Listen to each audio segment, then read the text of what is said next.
The subject tonight is forgery, the gentle art of forgery, a fascinating subject that is as old as art itself. And what makes it fascinating is that we know so little about it. We can only talk about unsuccessful forgeries. How many successful ones are hanging in museums and private collections? We can only guess.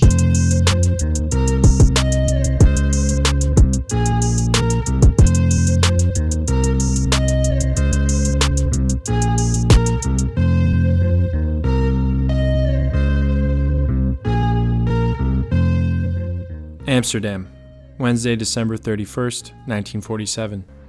Hans van Meegeren, a Dutch artist who fooled some of the world's best art experts by faking old masters, died in a hospital last night of a heart ailment. His age was 57. Van Meegeren said he painted the pictures not for the money, but to prove to the world that he was a great painter.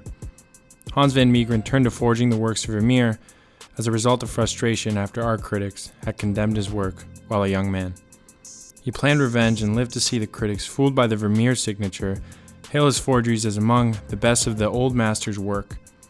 Van Meegeren was accused as a collaborationist with the Nazis, but the charge did not stand up in view of the fact that he had fooled Göring completely. Bullshit. People don't want the truth. They want to be entertained.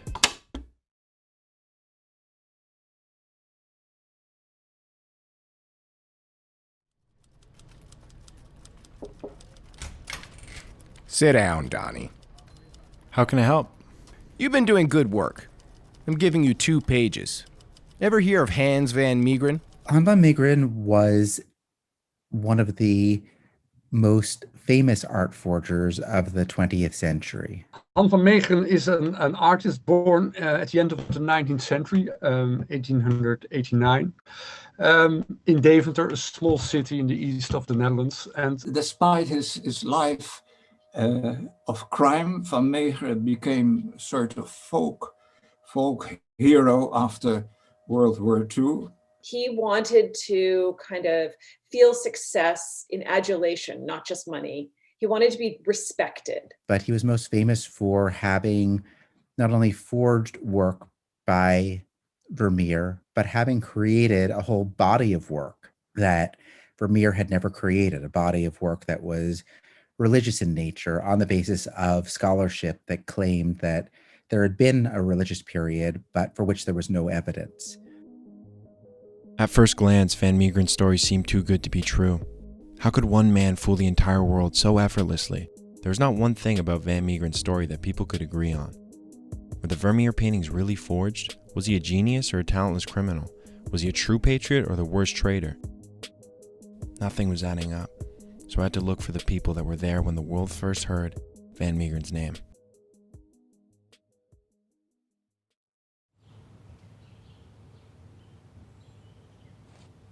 That's where I arrested him. May 1945. It was raining. Why did you arrest Van Meegeren? At the time, I was the lead investigator on art crimes of the Nazis.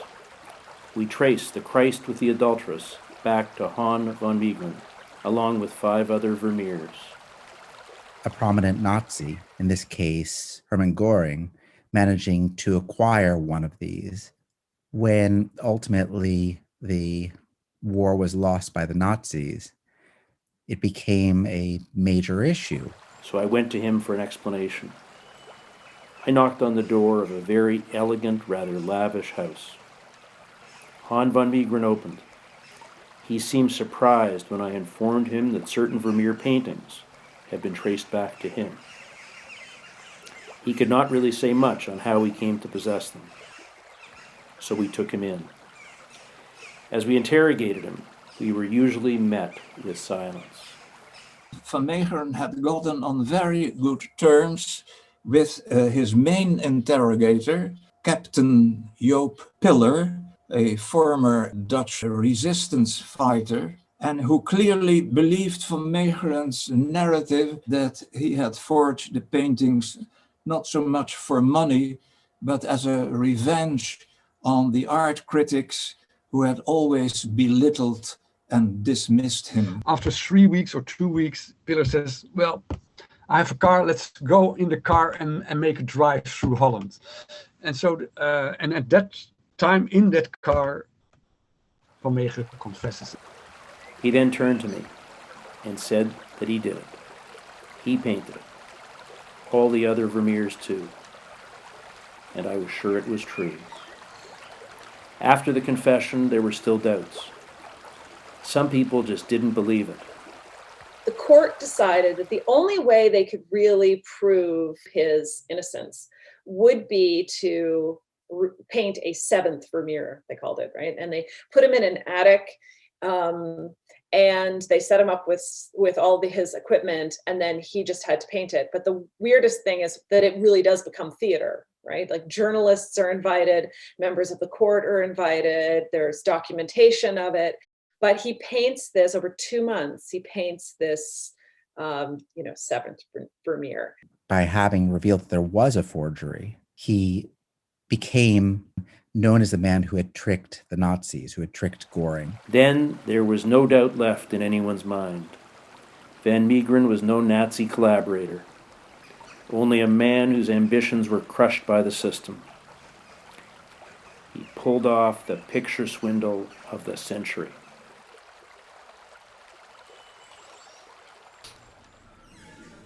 Han van Meegeren's case is rather startling to me. There is no doubt that this man is a Nazi collaborator. When on an assignment in Berlin right after the war, I found a book in Hitler's personal library. It was a collection of drawings by none other than Han van Meegeren. And right there, on the inside cover, there was an inscription, "To my beloved Führer in grateful tribute," signed by Han van Meegeren. First of all, he had never been a member of the Dutch Nazi Party. He had never betrayed people to the German Gestapo or the police.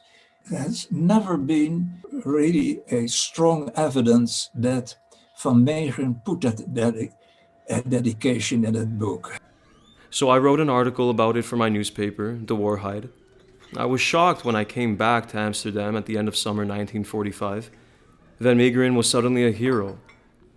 No one cared about the article. They said the dedication was fake, it did not exist. So I tracked down the book and we published the photo of this dedication right there on the front page. But it was too late. Everyone was too absorbed in the fantasy, the myth of Han van Meegeren. Nobody cared for the truth.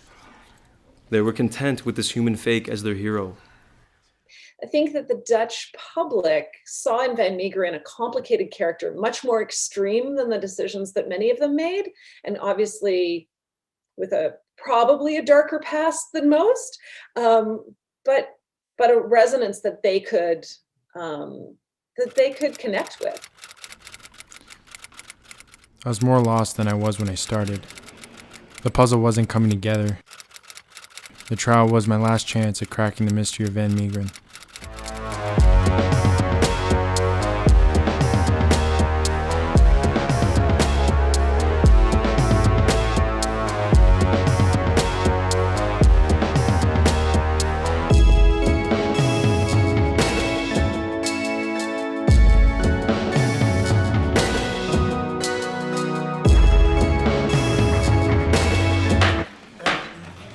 The court case of State versus Henricus Antonius Van Meegeren is now open. Your Honor, the prosecution is charging Henricus Antonius Van Meegeren with fraud in the case of forgery. And the criminal code sets 4 years for fraud. But the prosecutor only demanded 2 years, taking into account the suspect's ill health. The court invites Dr. Paul Cormans to take the stage. Dr. Cormans, are the paintings in this courtroom of modern making with 17th century aesthetic? Undeniably, Your Honor. Are these paintings by Hans van Meegeren? Yes, Your Honor. This is the conclusion that the scientific committee has come to. And after 47, you can't do anything about attribution without using sciences, without using X-rays, without taking paint samples. And it's absolutely because of the Van Meegeren case that this happens. Mr. Van Meegeren, why did you start painting in the style of the old masters? I was ignored, misunderstood. I wanted to show that I was capable of something. And so I did that by creating work in the style of the old masters, because that is what's generally recognized as good art.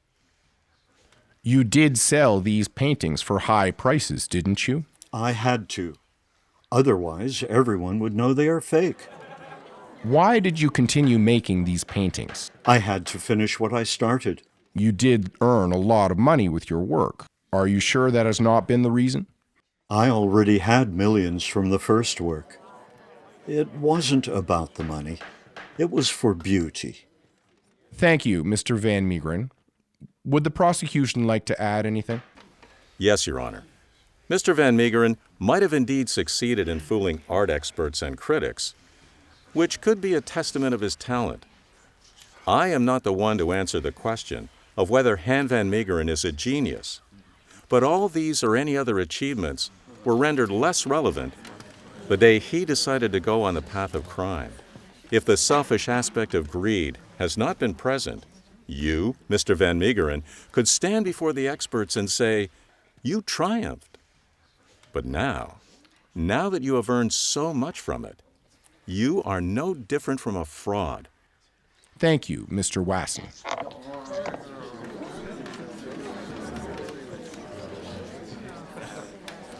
The reason I am here today is for my work to be recognized. This the critics have not done. I was so belittled and exiled that I could no longer exhibit or sell my work. My career was ruined by people who did not know a thing about the truth of art. And even if it stared them right in the face, they would only see the name.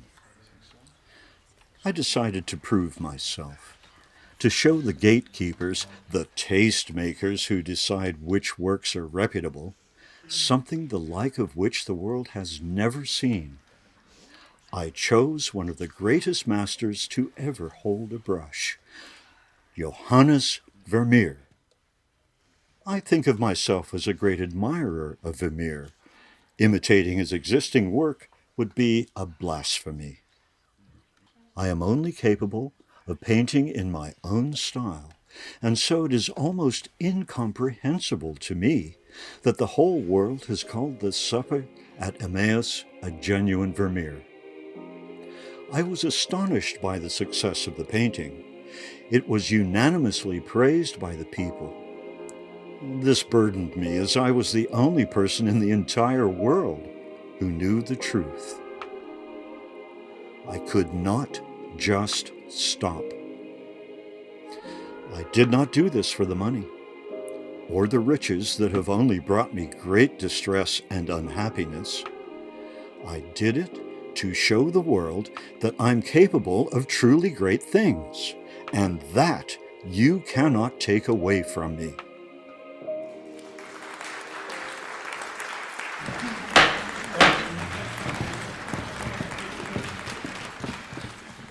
November 12th in 1947, Han van Meegeren was sentenced to an imprisonment of 1 year. Van Meegeren never served his sentence in prison. On December the 30th, 1947, before his imprisonment began, Van Meegeren died at the age of 58 years of a severe heart attack at the Valerius Clinic in Amsterdam.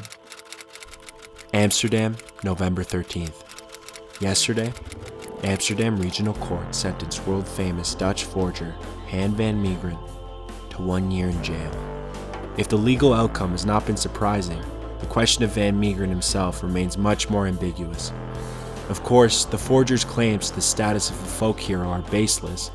During the war, when thousands were dying, Van Meegeren was buying up an absurd amount of real estate, diamonds, and throwing lavish parties. Yet, Van Meegeren also has a real talent. Not only has he truly fooled some of the world's best art critics, but he also made a spectacle out of it. He used the media, the people, and the art critics to create a fake much larger than the ones he put on canvases. And that is the true masterpiece of his forging career. He created a lie so big and outlandish that even the simplest of truths had to be put into question. There is no truth to Han van Meegeren, and that is the only truth. But maybe there is a lesson here, one that applies to all of us. We should ask ourselves if we have not all become human forgeries no better than Van Meegeren, if we have not all constructed our own narratives to cope with the horrific truths of World War II and confusing, paradoxical modern post-war era. These questions, I believe, will continue to haunt our society the same way Supper at Emmaus will be an ever-present ghost in the art world.